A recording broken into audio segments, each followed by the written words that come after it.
Bonjour à tous, merci de nous avoir rejoints aujourd'hui pour ce moment d'échange. Nous sommes à Forum international de la cybersécurité qui se déroule à Lille sur une émission en partenariat avec Risk Intel Media. Je m'appelle Yasmine Douedi, fondatrice de ce média et j'aurai donc l'honneur et le plaisir de pouvoir animer cet échange. Aujourd'hui, la thématique est celle de la convergence OT et IT. Comment éviter les risques? Je vous propose de faire un tour de table, de vous présenter et de présenter vos structures. David Le Carpentier, on commence par vous. Bonjour, David Le Carpentier, donc je suis RSSI de GRT Gaz. GRT Gaz est un transporteur d'énergie en France et approvisionne des industries et approvisionne le gaz en Europe pour des réseaux de gaz sous haute pression. 32 000 km de pipeline en France, 1000 clients, B2B essentiellement. Voilà, et un secteur critique pour la nation. Oui, bonjour, Grégoire Germain, je suis le président fondateur d'Arfanglab, qui est une société qui édite un logiciel, qui édite un Endpoint Detection and Response, donc c'est un peu les antivirus de nouvelle génération, qui permettent de détecter les menaces sur les terminaux, qui sont les ordinateurs, les machines virtuelles, les serveurs. Et on est leader en France sur ce marché, et notamment sur le secteur public également. Bonjour Yasmine, moi je suis Pierre-François Chastonnet, je suis lead manager sur le produit sur notre solution de quantification financière à destination des entreprises. Et donc je travaille pour une entreprise qui s'appelle Citalid et qui propose une solution de quantification financière du risque cyber à destination des entreprises et des assureurs. Et donc une entreprise française qui a été fondée en 2017 et on est ravis d'être ici. Eh bien, je suis ravie de vous avoir avec nous. Avant de parler de convergence entre l'OT et IT, nous allons commencer par définir quelles sont les principales différences entre la technologie opérationnelle dite OT et les technologies de l'information dite IT en termes de sécurité et de gestion des risques. Je commence par vous, Grégoire.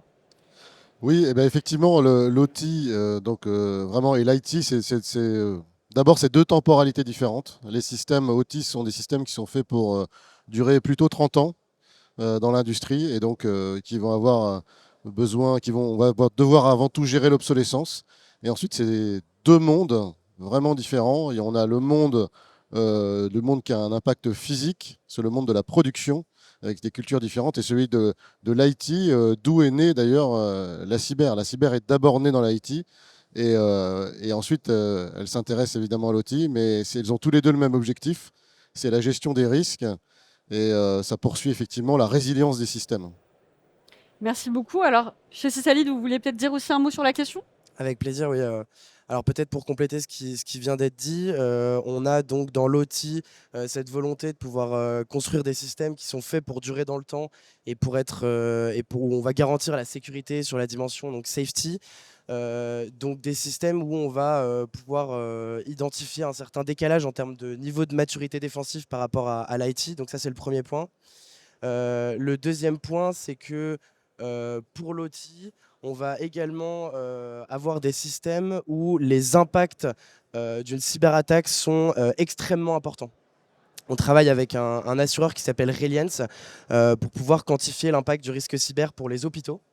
Et on se rend compte que les impacts pour les systèmes OT sont donc extrêmement importants. De par ce décalage en termes de niveau de maturité défensif et de par le fait de ces impacts qui peuvent être importants, on a également une menace qui va cibler les systèmes OT qui va être éminemment géopolitique, étant donné les effets déstabilisateurs potentiels. Donc voilà un petit peu pour les grandes différences pour nous. Mais alors, quelles sont les tendances émergentes en matière de cyberattaque contre les systèmes OT et plus particulièrement, quel est l'impact en termes de convergence OT-IT? J'aimerais avoir quelques éléments, notamment d'expérience, de retour que vous avez pu voir. Je commence par vous. Oui, bah écoutez, sur ces tendances, on peut dire qu'il y a deux écoles. Alors, il y a celle un peu des fournisseurs de solutions qui vont effectivement tirer un peu la sonnette d'alarme en disant, bah, effectivement, ce sont des systèmes souvent obsolètes, donc très vulnérables. Voilà, ça c'est la première tendance. Et la réalité, c'est qu'on n'a pas encore une très forte menace. C'est-à-dire que le chemin d'accès au système IT, c'est pas l'OT. En fait, en général, c'est de l'IT qui est d'abord visé. Et on n'a pas vraiment de menaces directes encore avérées, à part effectivement des menaces d'assez haut niveau. On peut dire qu'il y a 10 ans, les systèmes n'étaient pas connectés, donc cette menace, on ne la voyait pas, et on avait les gens qui s'occupaient de la production qui ne prenaient pas ce risque en compte. On voit qu'aujourd'hui, bah, on a des dommages collatéraux qui sont induits par des menaces IT sur l'OT. Et dans 10 ans, avec l'industrie 4.0, la surface d'attaque va drastiquement augmenter.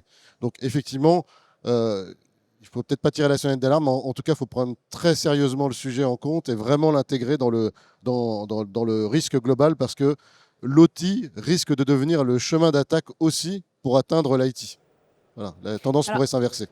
merci beaucoup. Pierre-François, vous aviez également des éléments, il me semble. Oui, effectivement. Donc, nous, on a eu un cas d'usage chez l'un de nos clients où on a des systèmes de CCTV, donc de vidéosurveillance, qui sont sortis de l'OT pour s'intégrer à l'IT. On parle aujourd'hui donc de convergence IT-OT, c'est l'un des exemples. Et en fait, ce passage de l'OT à l'IT a permis un prépositionnement à une attaque physique chez notre client. Le prépositionnement est un type d'attaque donc qui est particulièrement pertinent pour l'OT. On a, dans le cadre du conflit russo-ukrainien, analysé le secteur de l'énergie et on a pu observer donc, au large des mers du Nord des navires russes qui cartographient le parc éolien néerlandais. Donc c'est l'un des exemples des types de prépositionnement qu'on peut observer. Toujours sur ce conflit russo-ukrainien, on a publié un article avec Segoya qui vise à analyser l'environnement de menace et comment a évolué cet environnement de menace. Là où on s'attendait, de la même manière qu'en Crimée, à identifier des scénarios de sabotage de la part des acteurs russes, on a été très surpris de constater que le ciblage du secteur de l'énergie par les acteurs russes a été seulement de 8% et pour le nucléaire de 3%. Ce qui nous a laissé penser que les attaques ciblant des systèmes OT pour le secteur de l'énergie avaient probablement dû être physiques. Troisième élément sur la partie évolution des menaces, on a une véritable rupture opérationnelle de la part des acteurs activistes. C'est-à-dire qu'on a pu identifier de la part de ces acteurs-là, qui sont évidemment moins sophistiqués, une véritable rupture opérationnelle avec un ciblage des opérateurs dans l'énergie par ces groupes-là. Merci. Alors, quels sont les défis spécifiques à la sécurisation des systèmes OT dans les industries telles que le maritime et l'énergie, la production pétrolière, la production gazière? Forcément, je me tourne vers vous, hein. David Le Carpentier? Oui, alors je vais surtout pouvoir parler de l'énergie, hein, le secteur dans lequel j'évolue. Je dirais que je vois deux grands défis, la résilience et la performance. La résilience parce que les attaques, enfin la menace, etc., je ne reviens pas dessus, elle est présente et on ne peut plus l'ignorer. Et il faudra faire face. Et malgré toutes nos mesures, il ne faut pas perdre de vue que le carton peut arriver. Et donc le vrai sujet, c'est comment se protéger, retarder évidemment ou diminuer la probabilité que ça survienne, mais surtout comment survivre. Et la performance dans le même temps, c'est que la convergence, c'est le thème de notre sujet. La convergence, c'est pas un choix, c'est une obligation. Et d'ailleurs, la raison pour laquelle on est exposé aujourd'hui, c'est parce qu'on a déjà commencé cette convergence. On a intégré les technologies de l'IT dans l'OT, et donc on a emmené le lot d'ennuis avec. Et donc c'est une nécessité d'aller chercher de la performance opérationnelle dans le monde industriel pour être performant économiquement, pour être concurrentiel. Et donc, ces technos, le cloud, fait partie des réponses auxquelles aujourd'hui on s'interdit encore pour nos systèmes industriels. Pour autant, ça offre des opportunités. Certains n'ont ou pas les contraintes réglementaires pour y aller, ou ont déjà franchi le pas, et du coup créer une rupture concurrentielle. Ajouter à ça, pour le domaine de l'énergie, un contexte de transition énergétique qui chamboule complètement les modèles économiques préexistants, et on en sait quelque chose dans la transition énergétique, dans le gaz, on est très engagé dedans, ça pose des vrais enjeux économiques, et donc la technologie est un levier pour absorber cette transformation, à la condition qu'on reste performant et concurrentiel. Donc c'est le deuxième enjeu, je dirais, majeur, sans lequel on ne survivra pas, tout simplement. Merci. Alors, quels sont les investissements les plus urgents pour renforcer la sécurité des systèmes outils et les industries critiques, mais surtout, comment pouvons-nous les financer? Je commence par vous, Grégoire. Alors, les investissements, ils sont assez, je dirais, classiques, et ils sont un peu ceux du monde de l'IT, et ça ressemble beaucoup à ça pour la partie OT. D'abord, il faut il faut que les PC, les machines qui couvrent le monde de l'OT, on puisse y avoir accès. C'est-à-dire qu'il faut avoir de la visibilité sur ces machines. Donc c'est des mesures organisationnelles, hein. Effectivement, il faut donner cette visibilité. Donc il y a un dialogue, je pense. Aujourd'hui, on trouve des RSSI spécialisés dans l'OT et ceux qui sont dans l'IT. Les gens qui travaillent à la production ont conscience qu'ils ont besoin de collaborer parce que c'est un risque qui devient inacceptable. Donc nous, en tant qu'éditeur, on va poser notre EDR, nos agents de détection et de remédiation sur des PC ou sur des machines Linux qui sont dans le monde industriel, donc plutôt au niveau SCADA bien souvent. Et ensuite, dans cette convergence, il faut aussi savoir superviser tout ça. Les mesures organisationnelles, les outils, et après il y a la supervision.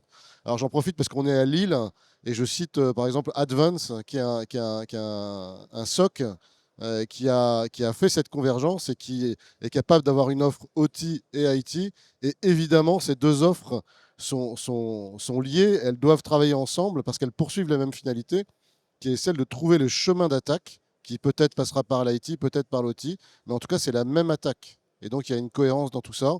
Et d'ailleurs, ils ont une très belle démo sur le sujet, sur leur stand, c'est intéressant d'aller la voir.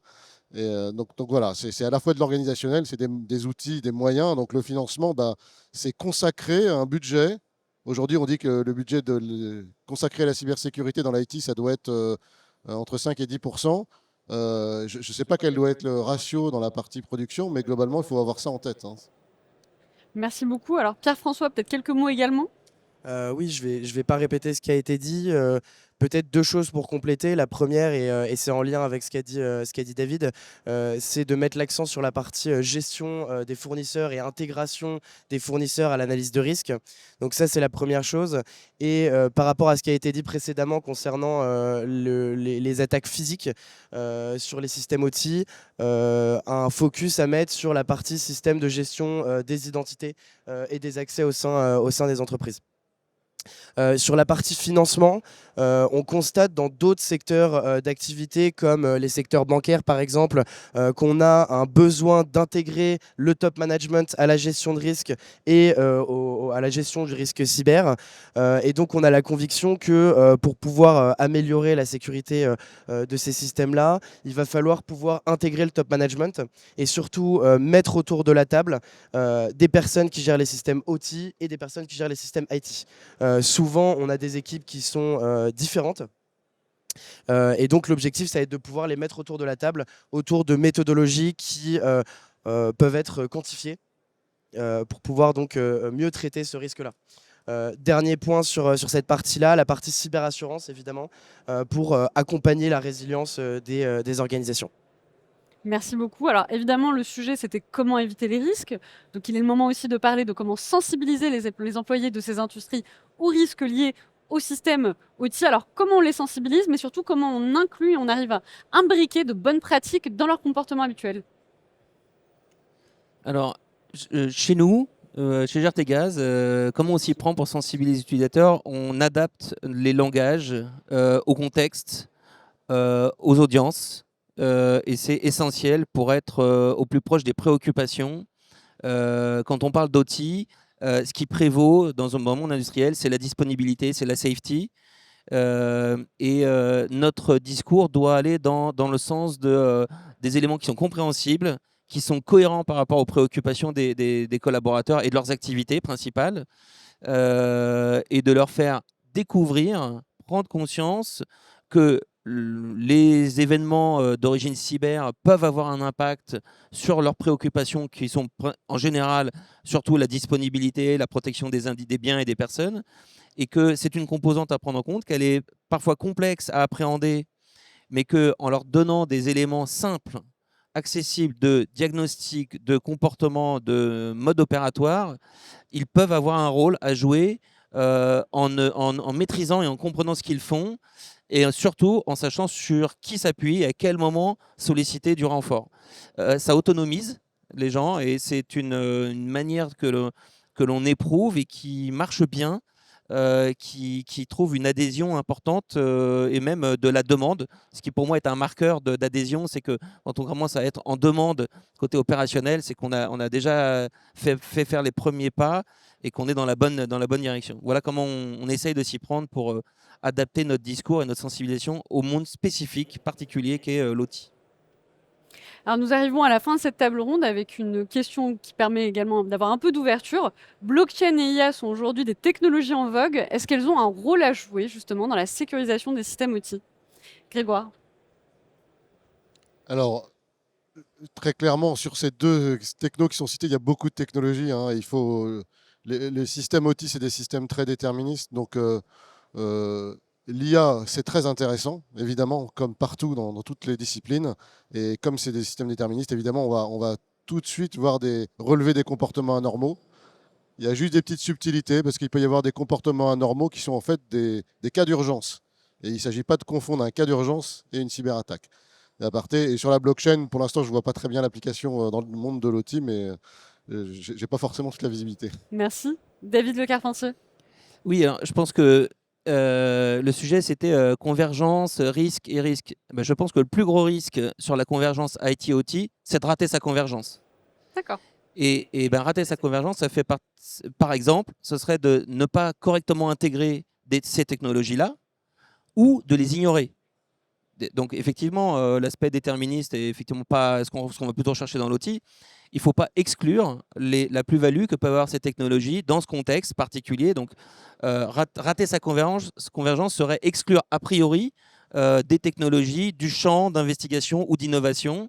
Donc aujourd'hui, je te rejoins, on ne voit pas encore opérationnellement les choses arriver, encore que dans la détection, ça nous intrigue. Mais il faut vraiment rester ouvert et réceptif à ce que peuvent apporter ces sujets-là dans ce domaine-là qui, de toute façon, doit migrer vers les technologies de l'IT et donc va à un moment ou à un autre trouver son intérêt, sa valeur. Voilà. Donc je pense qu'il ne faut pas les écarter a priori. Merci d'avoir répondu à ces questions. Merci beaucoup Je vous à toi. propose néanmoins de conclure cette table ronde avec un mot qui va venir finalement donner la tendance de cet échange, qui est convergence OT et IT, comment éviter les risques. David Le Carpentier, si on devait donner un mot, une notion importante qui doit ressortir. Aller de l'avant. Merci. Grégoire. Je crois que c'est la temporalité, en fait. C'est ça, à ça qu'il faut faire attention. Pierre-François. Moi, je pense qu'il faut porter un accent sur l'anticipation de la menace. Bien écoutez, merci beaucoup et puis au plaisir de vous réavoir avec nous sur notre plateau.